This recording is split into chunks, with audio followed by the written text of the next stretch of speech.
Hey listeners, want us to let you know when new episodes are available? Simply hit the subscribe or follow button on the Next Breast Thing podcast, wherever you listen to podcasts. Also, join the conversation on our Facebook group by searching the Next Breast Thing podcast group on Facebook. On this episode of The Next Breast Thing, I was born in York, Pennsylvania, Wichita, Kansas, Memphis, Tennessee, Brooklyn, New York. I was born in a very small village in India called Gurgaon. Denver, Colorado. This is actually the first time the six of us are together in the same place. I actually was pre-med, but then I started getting distracted by some business classes. I was hooked from the beginning. I always wanted to be a doctor, and he would take me into the operating room when I was in high school. No one in my family was in medicine, so I decided to learn more about that. And so I shadowed at Denver General, and I would have these 24-hour shifts, like this is in the night. I did not go into medicine for the right reasons. I mean, sure, I loved science, but I really did it because my sister did it, my older sister. So I decided to take a little break from medical school and went and worked in finance. And I loved it.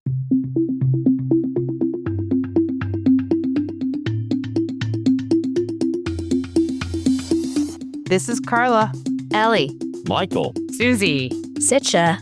And Susan, welcome to The Next Breast Thing, a podcast by the American Society of Breast Surgeons for the entire breast community, We're a group of devoted surgeons from different parts of the country. inviting you to journey with us into the science of breast. through the heart and soul of our breast community. From advances in procedures and patient care, To personal transformation, we're here to support you. So, if you're part of the breast community and can't seem to find the answers, this is the Next Breast Thing. Welcome to our very first episode. Believe it or not, this is actually the first time the six of us are together in the same place. And for most of us, it's the first time we're meeting each other as well. Carla, why don't we start with you? I was born in York, Pennsylvania, and then I actually moved to Japan when I was 4. My family and I lived in Kobe, Japan for a couple of years, and then we moved to Singapore. So I always say I had a very unique upbringing because I grew up in this small town in Pennsylvania, but also kind of traveled all over the world while we were living overseas. So that definitely shaped my view of how I see the world and probably getting me into medicine. For those who know me now would not be surprised to know that I was a pretty outgoing kid. I talked a lot, was really into sports, liked to read. I actually got interested in medicine through a family member who had Alzheimer's, and that was really my first time being in a hospital, and I definitely was very intrigued about what was happening with her. And then fast forward to medical school and ended up as a general surgery resident, liked working with my hands. Breast surgery was really a passion about patients, multidisciplinary care, research. After finishing my fellowship, I was in practice in Philadelphia, which is where my family's from. And then about 7.5 years ago, I moved to Indiana. And so now I live in Indianapolis, and I'm the division chief of breast surgery at the IU School of Medicine. It's a really forward-thinking field. So I'm really excited to talk about all those things with this group.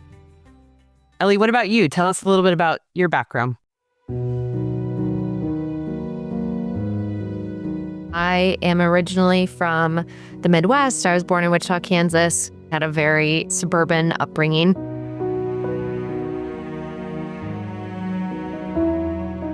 As a child, I was very much a tomboy, and my parents actually called me the little general.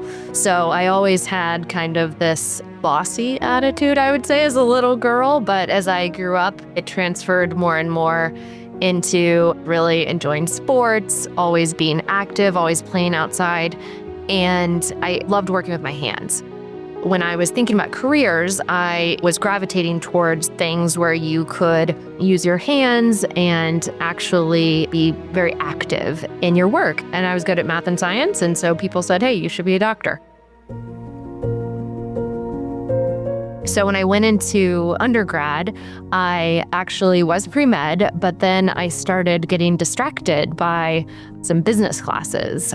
My dad was a pharmacist growing up, and he had his own businesses and told me to take a couple classes if I was going to go into medicine because nobody teaches you business.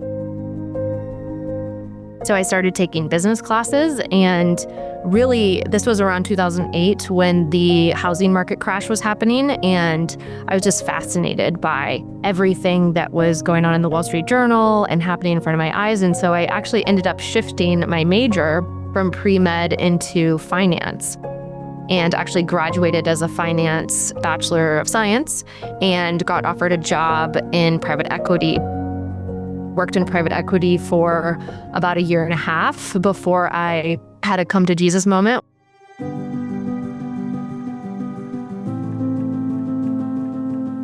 I realized that it was not really in line with my goals. It didn't feel good to not be helping people, just be adding to a pot of money and making it grow. I just realized that was not something that I wanted to continue with. Quit my job, got a job as a medical assistant and a family practice officer giving vaccines to little kids, which if anyone's done that before, it's a horrible job, but you know that you love it if you're excited to go to work and do that every day. I spent that time applying to medical school, and I was able to get into medical school. And then when I started rotating through with different doctors, I went into the OR, and time stops, and it's kind of this magical place where everything is frozen in time. And so when I had that feeling, I thought, oh, I should hold on to that. I naturally gravitated towards surgery. I wanted to try everything at first, and my first rotation was actually with a breast surgeon, and I loved the patients. I just realized how wonderful they were. I loved seeing them over a long period of time and saw what a good relationship the surgeon had with the patients. That really spoke to me. And when I was in my second, third year and really thinking about what I wanted, one of my mentors, who was a trauma surgeon at the time, she was like, gosh, it's really hard having patients who aren't grateful for my help when I see them in post-op. I thought to myself, I was like, oh, I didn't think about that. I didn't think that would matter. But my favorite patients were the breast patients. And so that's how I naturally gravitated towards breast. I love plastic surgery as well. So I started learning about oncoplastic surgery, and one of my program directors at the time told me about this thing called oncoplastic surgery. And so my whole goal in general surgery was to end up in an oncoplastic fellowship, which I was able to make happen. And I now am practicing in Southern California, actually where I completed my fellowship at Hoag Hospital, doing oncoplastic surgery with Dr. Mel Silverstein, the father of oncoplastic surgery. What about you, Michael?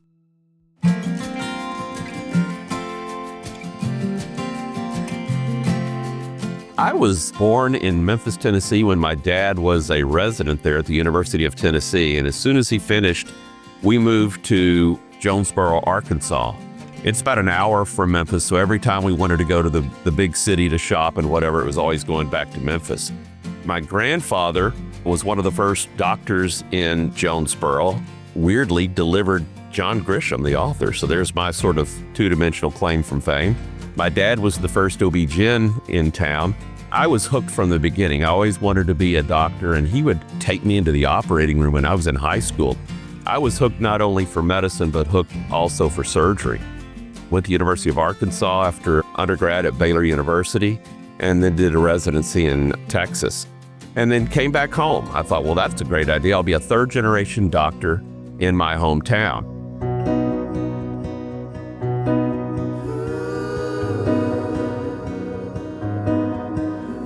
Coming back home, people sort of see you how you grew up and not really as you are. And after 6 years of general surgery, I sort of realized that I just didn't like knowing a lot about everything, and I wanted to know a lot about something. And breast became a real passion. My dad would send breast patients over because he couldn't get anybody to see them in a timely fashion, and nobody was really keeping up. And about 70% of my practice had become breast. So that's when I decided to upset my wife and family and leave a well-established surgical practice and did a fellowship at UT Southwestern in Dallas. We always kept tabs with Memphis, and I knew there were no fellowship-trained breast surgeons in Memphis, so I moved back to Memphis and started my own breast center, which was kind of wildly successful. We had mammography and stereotactic biopsy and ultrasound and added partners, and pretty quick became a pretty well-functioning breast center in Memphis. There was a big multidisciplinary medical group that was adding Gen Onc, and they wanted to add a breast division, so they took over my practice. And now I practice in Memphis at the West Cancer Center, and the breast division that's in that cancer center is the one I started about 20 years ago in Memphis. Susie, tell us a little bit about yourself. I was born in Denver, Colorado, and I grew up in Evergreen, Colorado. And that's about 30 miles west of Denver. My dad owned the general store there, and he would let me pick items to sell and track sales, and I did everything and anything there, even gift wrapping. Sometimes in Evergreen, my mom and I would hike this little peak across our house and have breakfast at 10,000 feet, which was pretty cool. I rode the bus and I went to school in Denver, and in high school you could find me playing lacrosse or in a musical. And this one time during high school, we got to design our own curriculum for 2 weeks. It kind of was supposed to be about something you didn't know. No one in my family was in medicine, so I decided to learn more about that. And so I shadowed at Denver General, and I would have these 24-hour shifts.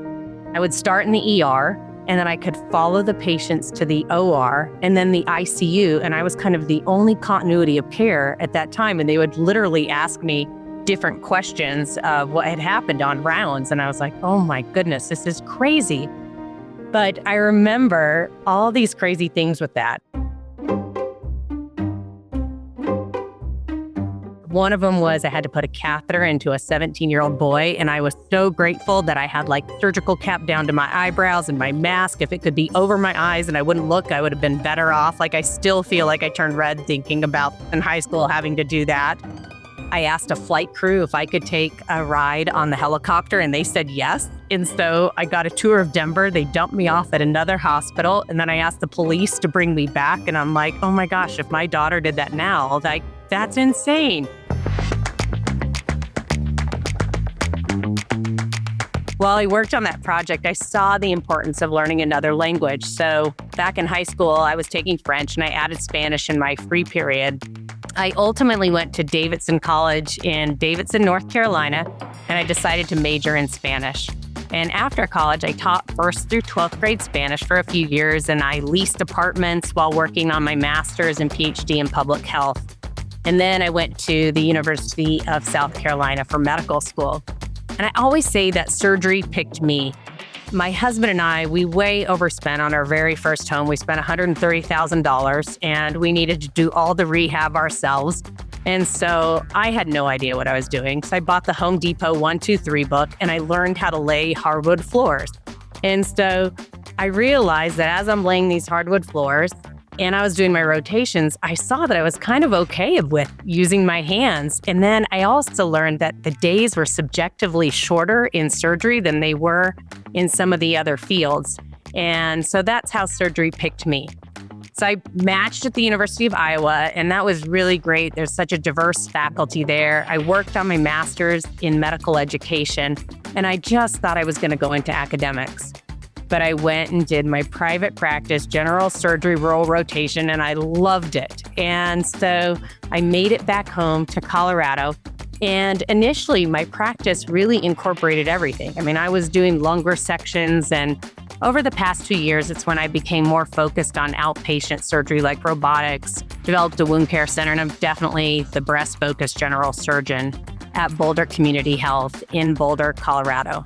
Outside of work, I love adventure, and I just love a challenge. So one of my PAs challenged me to run 30 days straight. And I thought I could do almost anything legal for 10 minutes a day. And this February, I'll hit 1,000 days of running consecutively. I mean, I have run in different countries. I've run at 2 a.m. I've run in snowstorms. It's nuts. I have no idea why I'm still doing this. But I love finding trails or adventures or anything that's less traveled. My husband used to make me disclose my vacation plans because it was never on a TripAdvisor and we would be in some strange places. I still love an all-inclusive pampering vacation, but I really do love adventure. Sitcha, I can't wait to hear about you.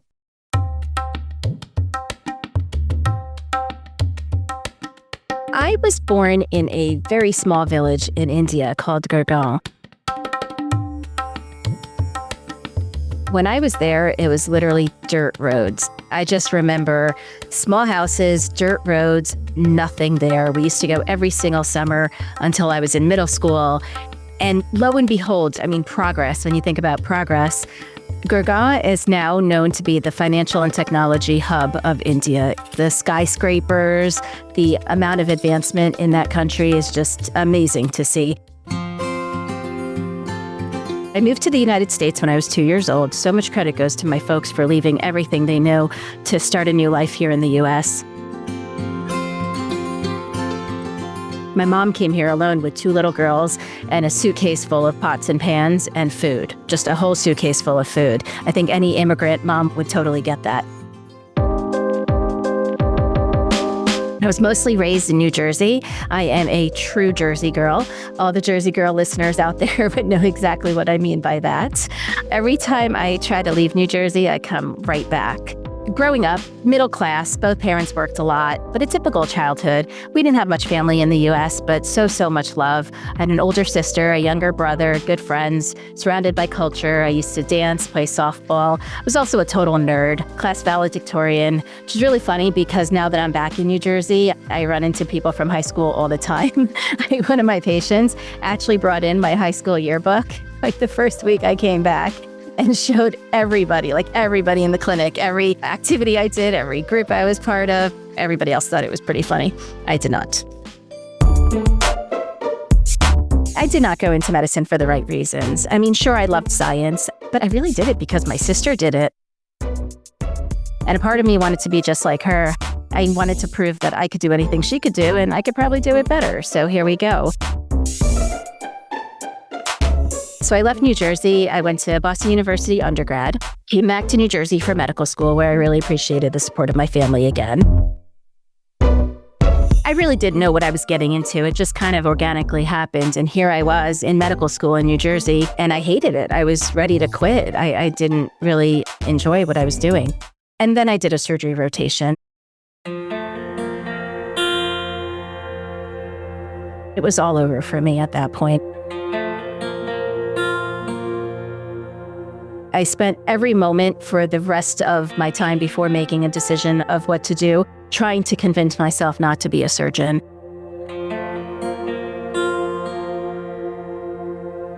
I was scared to do it. Other people had told me to be scared. I certainly didn't have any Indian female surgeon role models around me at that time.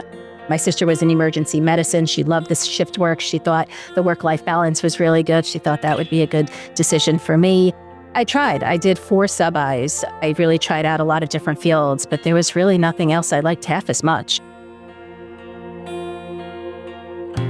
And so I realized I would just give it a shot, and I did, and I'm glad I did, and I never looked back. I've loved every bit of the journey, and I'm so happy to be in this field.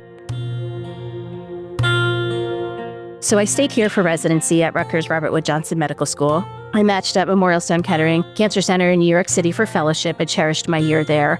I knew I wanted to stay in academic medicine, so my first job out of training was at Roswell Park up in Buffalo. And I was there for 7 years, loved my time there. But then the Jersey girl that I am moved back home about 8 years ago. And now I'm right back home, back at Rutgers Cancer Institute, proud to be part of the faculty here.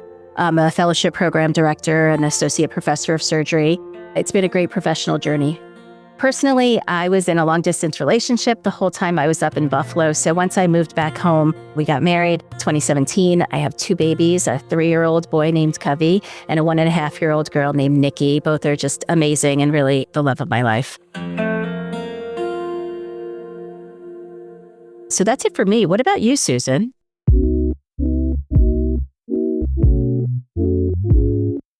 I grew up in this little town called Brooklyn, New York. I'm not sure if anyone in the world has ever heard of it. Brooklyn at that time is not the cool, hip Brooklyn today, but it was just such a fabulous place to grow up. It was one of these neighborhoods where you walk out and walk over to your neighbor's house and sit on the porch and everyone gathers around, and summer nights were just amazing. There's something special about being from Brooklyn. Many of my close friends are still friends that I grew up with and went to school with. One of my friends that I met in residency was from Canada, and she just couldn't understand when she met my family. Then she was invited for dinners and holidays, and then she met her husband, who at the time was living in Brooklyn. And she said, I don't understand Susan's family. They're just the friendliest people in the world. They keep inviting me. They even invite me on vacation. And he said, it's a Brooklyn thing. Once you're from Brooklyn, you understand that that's just how you grew up, and it's how you live your life. So it was just a great place to grow up. Throughout school, loved sports, very active. My siblings and I were always doing some sport, skiing on the weekends, beaches in the summer, skiing in the winter, just constant activity. And I think my parents kept it that way to keep all of us pretty busy and out of other trouble that we might have gotten in.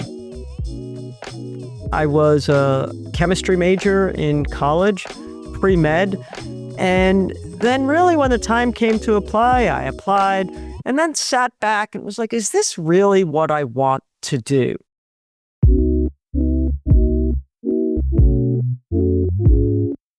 So I had two older brothers that were in med school or had just graduated medical school. We were actually the first in our generation and the generation before us to graduate college. So going to medical school was just unbelievable. Everything in my parents' eyes went back to education because they always said, no one can take your education away from you. So everything was about education. And when I sat back and I said, am I doing this because I want it, or am I following my brothers? My sister had already declared, I am not doing that. So I was like, am I doing this for me, or am I doing what's expected? So I decided to take a little break from medical school and went and worked in finance. And I loved it. I could have stayed there forever. I loved every moment of it. But then I realized, am I making a difference? I certainly could see myself doing it 5 years from then or 10 years from then, but can I do it 30 years from then? But I'm here to make a difference. And am I doing that? Am I making that difference? So I decided, and my dad was just telling this story. He said, I remember the day you came home and said, sit down, Mom and Dad. I want to just talk about something. And I said, I wanted to go back to medical school. And they both started crying. They're like, we've been waiting for this day. I mean, they were so happy. But I realized I'm working in finance. Why is someone going to accept me to medical school when it's the most competitive grad school to get in? So I went and got a job as a phlebotomist in a hospital. And my shift was 4 a.m. to 8 a.m. so that I could get to work on time. Now, I thought surely they would train me.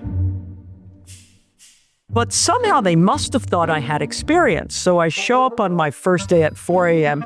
and there's no one there, but there's a list of 30 patients for me to go and take blood from them. I think my whole body started shaking. I was so afraid. I'm trying to put the pieces together. I was like, how do I do this? There was no YouTube to look at. It's shocking that I went into surgery after that experience. It probably was as bad for the patients as it was for me. I mean, at one point, I remember this poor, sweet little old lady, and she's like, calm down, honey. It will be okay. Here's the vein. I was like, oh my, this is so bad. But everyone survived, and somehow I got into medical school. My brothers, by that point, both got into anesthesia, and they said to me, "You will hate surgery. So just be sure to do it as your first rotation. Get it out of the way. It's nothing that you want." Okay. You guys know, you know me, absolutely. So I did surgery first, and I thought, oh my gosh, this is just amazing. Because if this is my least favorite, everything else must be nirvana, because I'm pretty happy here. So I spent the rest of my third year trying to find something that I liked as much as surgery, and that was really hard. So then, for some reason, my attendings would say, "Well, what type of surgery are you going into?" I was like, "Well, I'm not going into surgery. I'm going into medicine." And one by one, they were like, "You're not going into medicine. You're going into surgery." And I was like, "I don't know why you say that. I'm not." And they're like, "You're pretty much a real surgeon here.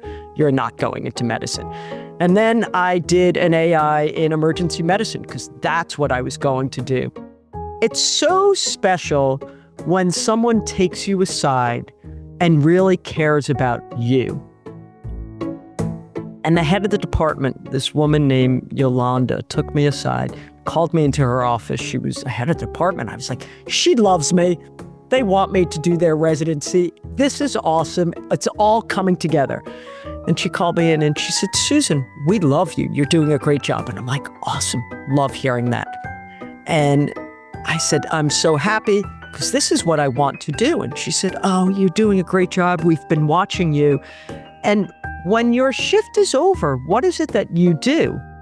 And I hesitated and was very quiet and put my head down because I was thinking, not sure how I'm supposed to answer this question. And she said, "That's okay. You don't need to answer. We already know. You go to the OR. You follow the patients to the OR. That's not what emergency medicine doctors do. They go home and live life." So once again, you're not an emergency medicine doctor. You are a surgeon. Just figure out which specialty you want.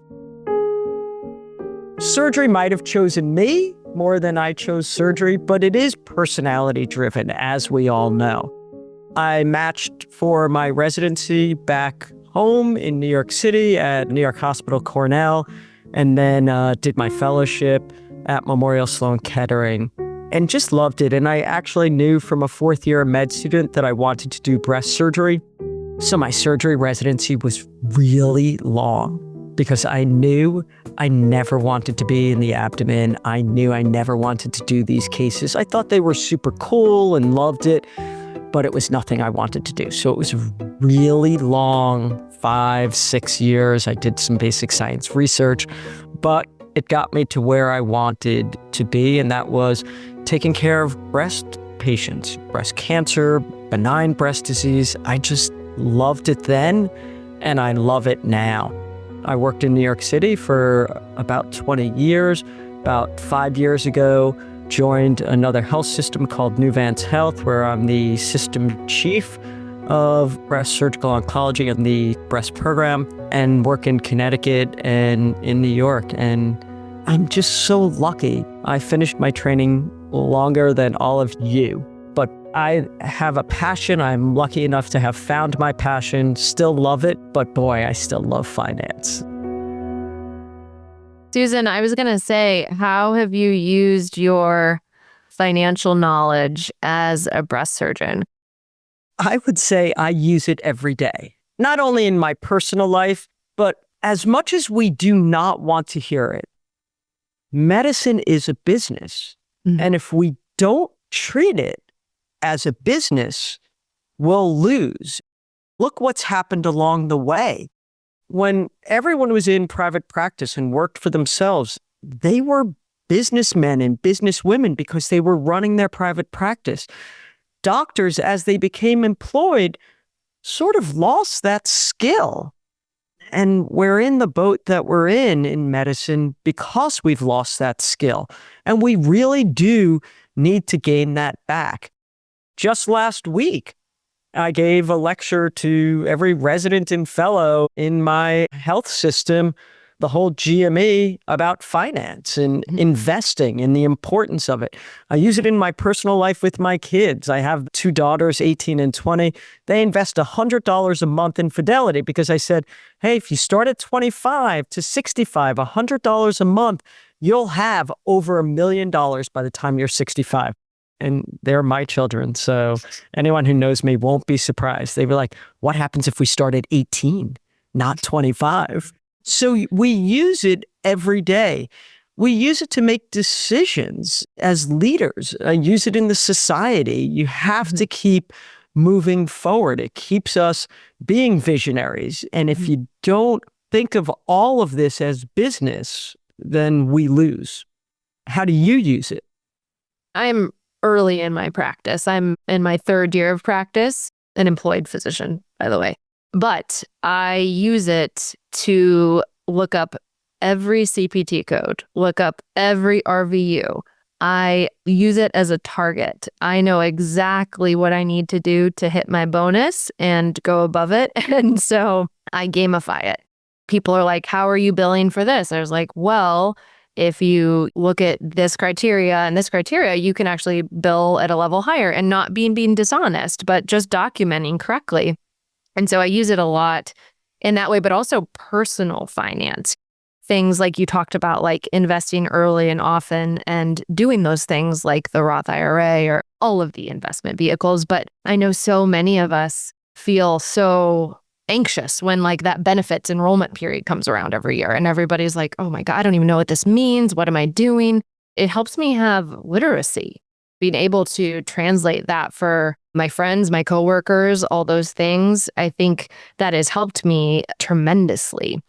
And I think we'll do a whole episode on financial literacy. I think it's incredibly important. I want to hear a little bit more about Susie's 1,000 days of running. I'm actually an intermittent runner. I'm actually running a half marathon on Saturdays. So I know the dedication it takes to kind of get up and run. But I will tell you, I have never run at 4 a.m. I have never run in a snowstorm. And so how do you keep up the motivation? And also, how do you prevent yourself from getting injured?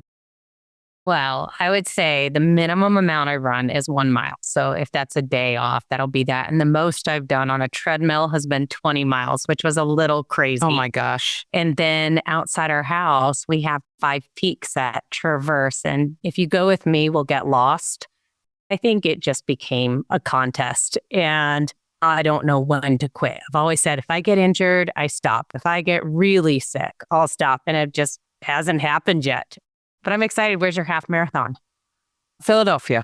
I've done probably 10 or 15, but this will be my first one running with my brother. So looking forward to that. And kind of the opposite of you, and I'm sure a lot of us tend to be planners. And so I do not get lost on a run. I have the Strava app, and my husband makes fun of me because I sort of plan my runs ahead of time because I want to know exactly how far I'm going to be running. So I appreciate the adventurous side, but I know I'm running 10 miles and I'm going to stick with that. Yeah, I think, but my watch sometimes doesn't buzz and I'm like, oh, I'm supposed to be up there and I'm down here and how do I get back? But anyhow, it just started as a big joke and now it's turned into this crazy challenge on there. Okay, Carla, here's some advice from the OG on running. I used to run and then I got convinced to run a marathon 15 years ago, and don't do that. Stop at the half. My knees have never been the same. Oh, I can't even. I've done the full. You have? Oh. Oh yeah, my hip will never be the same. Okay, that's the deal. So I would, anybody that is a runner and wants to achieve something, stop at the half. It's a lot more fun. I remember running When you say stop at the half, that's the half mile, right? well, that is the half mile now because I'm old and fat and out of shape. Yeah, I was just going to ask everybody what they thought about that Couch to 5K app. I've tried that. It's good. It didn't work. What is that? I don't know what that is. Oh, it's this app that it's literally Couch to 5K, and it tells you exactly when to start running, when to stop. It builds up endurance. It has some cadence, some music with it. Oh my gosh, I got to get that. Yeah. Going to be doing a 50K coming up. Oh wow. People are crazy. There were no apps when I ran my marathon. It was just me and tennis shoes. And I remember when I ran that, it was a St. Jude Marathon, and there was a band every mile, and they were passing out beer every mile. And then all the fun people went off after the half, and they just sort of directed me very lonely to the river. and to run back. And they were picking up the cones behind me because I was about the last person on that whole That's train. because you drank too much beer through it. It sounds like sleep while you're running. It's actually All part of the carb load. It was science. Love that you call them tennis shoes. I say sneakers. What about everybody else? I say tennis shoes. Running shoes. These were literally tennis shoes, I'm afraid. I have some running shoes. Like I have my treadmill running shoes, I have my trail shoes, I have my mixed pavement to gravel. That's a lot of shoes. Sneakers, tennis shoes, running shoes, whatever you call them, that's a lot. We're going to transition and talk about what's so great about being a breast surgeon and being part of this community. I love being a breast surgeon. I think it's amazing. Like if you take call, someone shows up and they said, yep, I trust the anesthesiologist to put me to sleep and to wake me up. And I trust you to take out whatever part and put me back together. And you know this person like less than 5 minutes, right? And that's like crazy to me every time that happens.